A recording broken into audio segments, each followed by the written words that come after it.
जत्र तत्र से संत महापुरुषों की छत्र छाया में आकर के गोता लगा रहे हैं। बड़े खुशी और श्रद्धा की बात है। आइए जिन महापुरुषों की छत्र छाया में बैठ कर के आनंद विभोर हो रहे हैं, बुलंद स्वर में जय घोष करके अपना रचना को पवित्र कर लें। कहा गया है महापुरुषों का नाम लेने से सबों का जय जयकार हो जाता है। तो आइए बुलंद स्वर में गुरुदेव भगवान का हम लोग जय घोष करके अपना रचना को पवित्र करें। बोलिए प्रेम से श्री सद्गुरु महाराज की जय। देखिए इतने सारे संख्या में बैठे हैं, फिर भी जिस तरह का जय ध्वनि स्वर उच्चारण होना चाहिए वैसा आवाज नहीं देखने को मिला। एक पंडित जी, मैं थोड़ा सा सुना देता हूं। एक पंडित जी गए जजमान के घर में पूजा पाठ करने। आप लोग भी बुलाते हैं ना, बुलाए ही होंगे पराए करके सबको ही। पूजा पाठ के लिए भगत ने बुलाया, पंडित जी को सारा सामग्री रखा गया। सारा सामग्री का मतलब हुआ अलपत्तर बलपत्तर प्रसाद धूप अगरबत्ती जो भी होता है पूजा पाठ में तो लगता ही है ना। सारा कुछ रखा गया। बेग से शंख निकालते हैं तो पंडित जी के बेग से 2 शंख निकलता है। जजमान भी चालाक तेज था, वह पूछ बैठते हैं और पंडित तो एक रखता है किंतु आप 2 रखे, क्या बात है पंडित जी? कहा जजमान क्या बताऊं? बता दो? कहा हाँ महाराज बताइए। 2 रखे हैं आप। कहा ये जो देख रहे हैं ना, यह शंख बजाता हूं तो लोगों को पता चलता है कि पूजा पाठ यज्ञ हवन हो रहा है, तो इसका महाशंख नाम रखा हूं। आप लोग भी महान काम करने के लिए आए, महान बनने के लिए आए हैं। कहा अच्छा इसका तो महाशंख नाम रखे हैं, लेकिन दूसरा के क्या नाम रखे हैं? कहा देखिए ये आकार प्रकार तो उसी तरह का है शंख की तरह, लेकिन यह बजता उजता नहीं है। जब बजता उजता नहीं तो पड़ा है, पता क्या इसका नाम रखा हूं? कहा क्या नाम रखे हैं बताइए पंडित जी। कहा इसका मैंने नाम रखा हूं हरा शंख। हम लोग तो महाशंख बनने के लिए आए हैं ना। तो आइए दोनों हाथ खड़े करके एक बार महान काम कर ले। बोलिए श्री सद्गुरु महाराज की जय। अखंड मंडल कारणम व्याप्तं येन चराचरम तत्पदं दर्शितं येन तस्मै श्री गुरुवे नमः। परम गुरुवे नमः। परापर गुरुवे नमः। परमात्मा गुरुवे नमः। आत्मा गुरुवे नमः। आदि गुरुदेव अनादि गुरुदेव अनंत गुरुदेव अखिल गुरुदेव चरण गुरुदेव शरण गुरुदेव। श्री गुरु महाराज चरणार बिंदु नमो नमस्ते।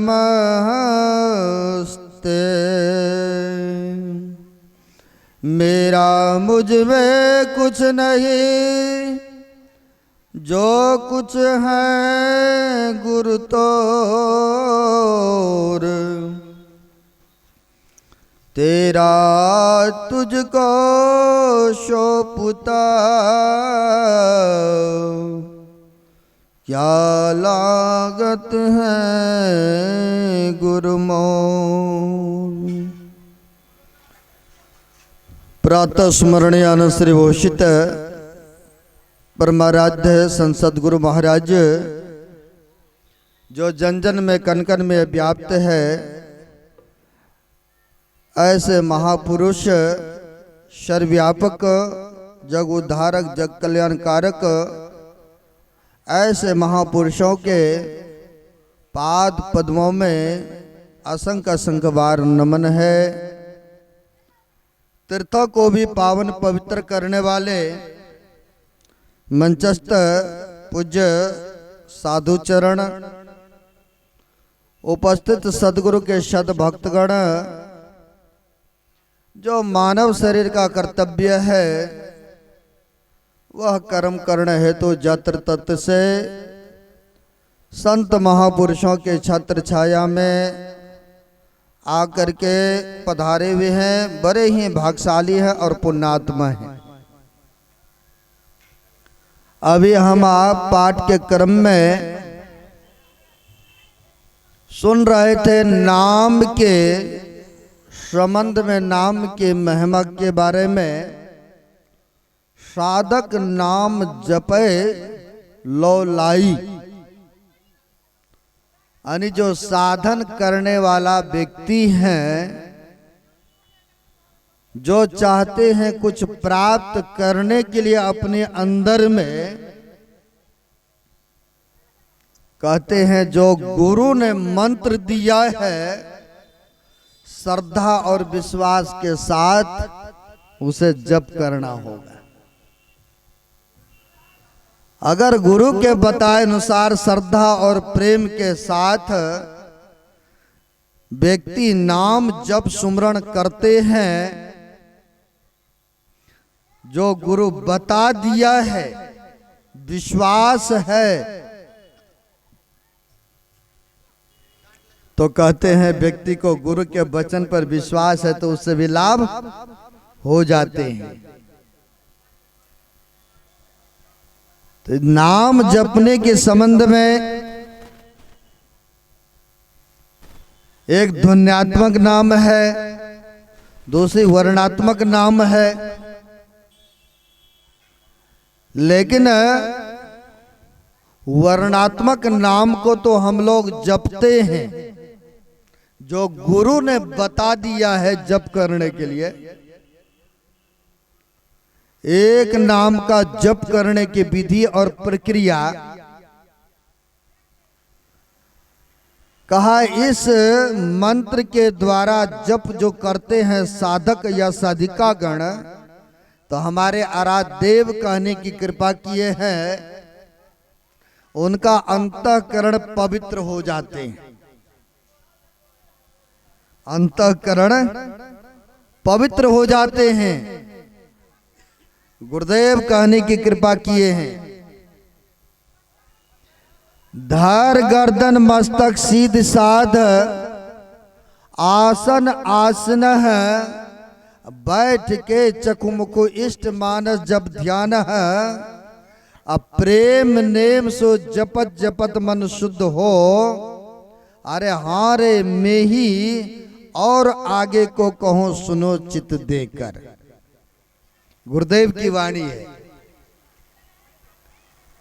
कहते एक आसन से देर तक बैठो, चाहे जिस आसन से आपको बैठने में सुख मालूम हो।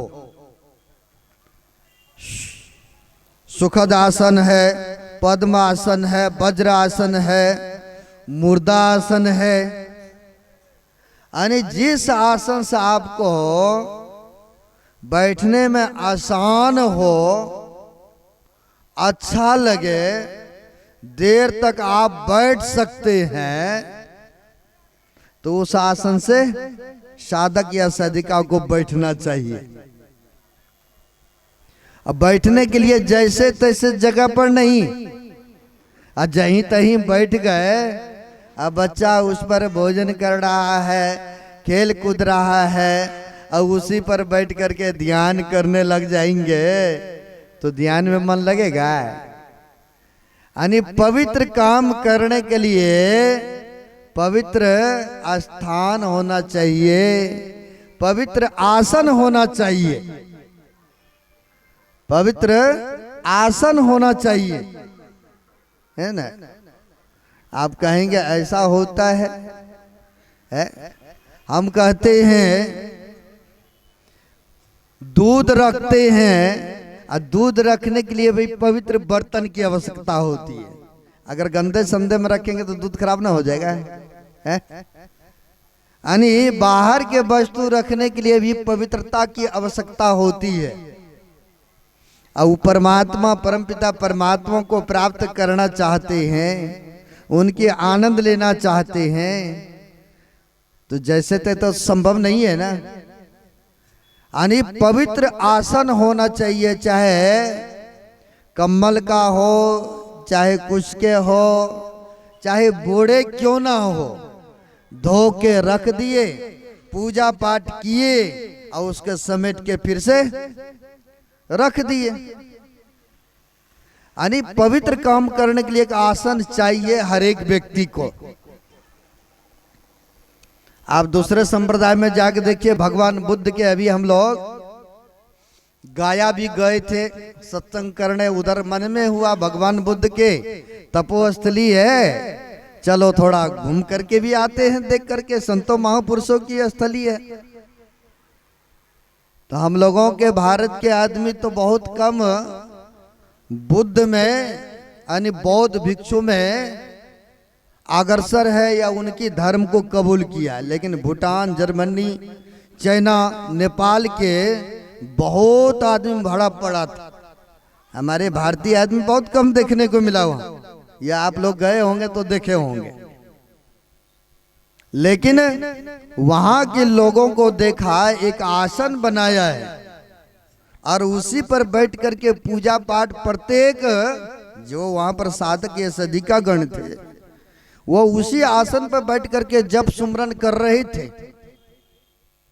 तो कहने का मतलब हम लोगों को भी आसन पता चलता है इससे कि आसन एक चाहिए। यानी पवित्र काम करने के लिए पवित्रता एक आसन की आवश्यकता है।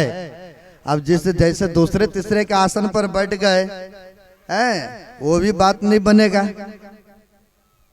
दूसरे का संस्कार कैसा है नहीं है, दूसरी कैसी आवाह है नहीं, अपना आसन रखिए। चाहे घर में ही आपकी फैमिली क्यों ना हो, सबका अलग अलग होना चाहिए। ये नहीं कि एक ही आसन से वो भी कर लिया वो भी कर लिया, ऐसा नहीं। हाँ, कोई श्रेष्ठ महापुरुष का है, अगर वो प्रसाद के रूप में मिलता है तो वो अलग बात है ना। लेकिन घर में कई मेंबर हैं और उसका ले लिया उसका ले लिया और एक ही से कर लिया वो कर लिया वो कर लिया, ऐसा नहीं होना चाहिए।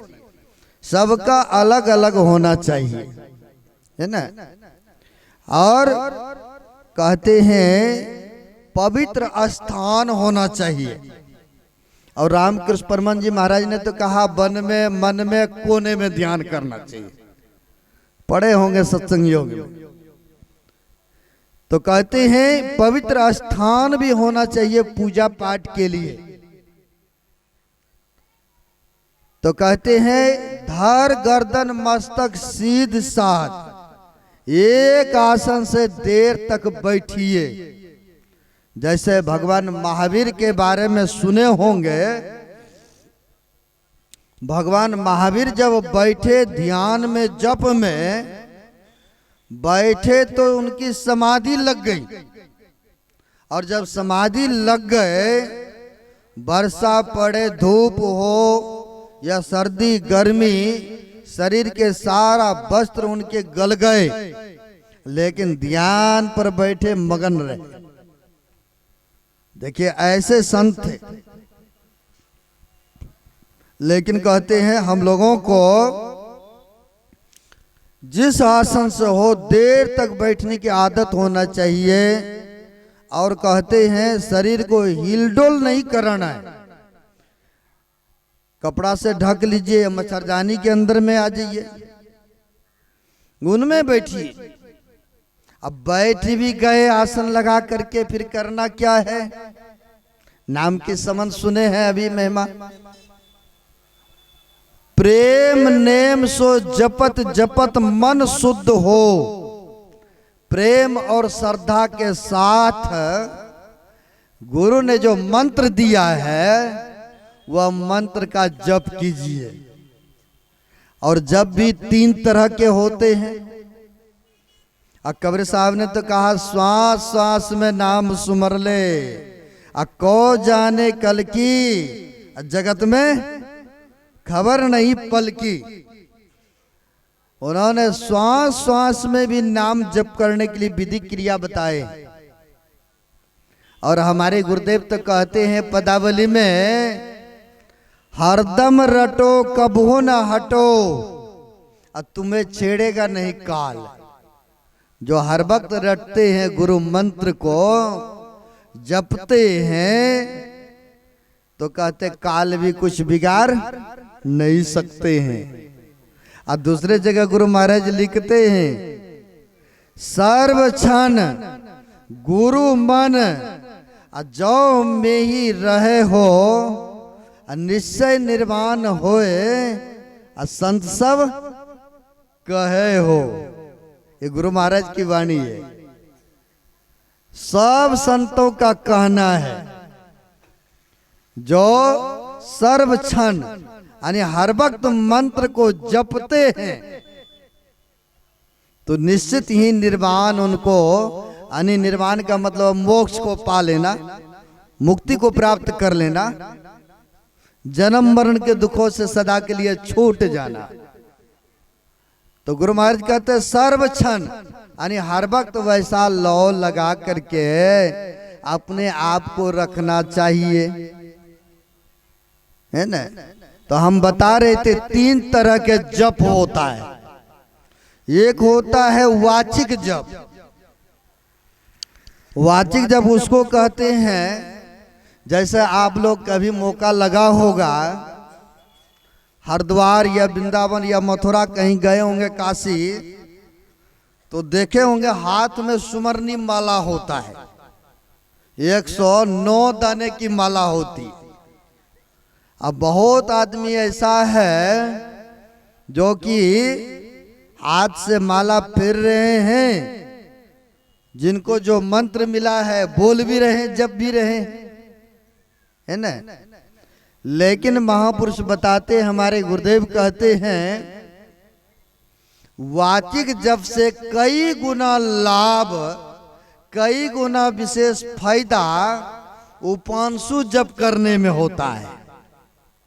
अब कहेंगे उपांशु जप किसको कहते हैं? जो बराबर सत्संग में आते हैं या धर्म ग्रंथों को पढ़ते हैं उनको तो पता है, जो नहीं तो उनके लिए कहते हैं उपांशु जप उसको कहते हैं जैसे किसी को कोई गुप्त बात कहना होता है तो दूसरे के कान के पास में जाके कहते हैं, धीरे से जाके कहते हैं, है ना। तो कहते हैं होठ हिल रहा है, जिभियाएं हिल रही है और जप कर रहे हैं, तो कहते इसे उपांशु जप कहते हैं। वाचिक जप से कई गुना लाभ उपांशु जप में, और उपांशु जप से भी कई गुना फायदा, कई गुना लाभ मानस जप करने में। गुरु महाराज ने कहा है ना, अति पावन गुरु मंत्र, अब मन ही मन जाप जपो। गुरुदेव कहते हैं वह अति पवित्र है, पवित्र मंत्र है, उसे मन ही मन जाप करने से, कहते हैं दोनों जाप से, वाचिक और उपांशु से कई गुना लाभ यह मानस जप करने में है।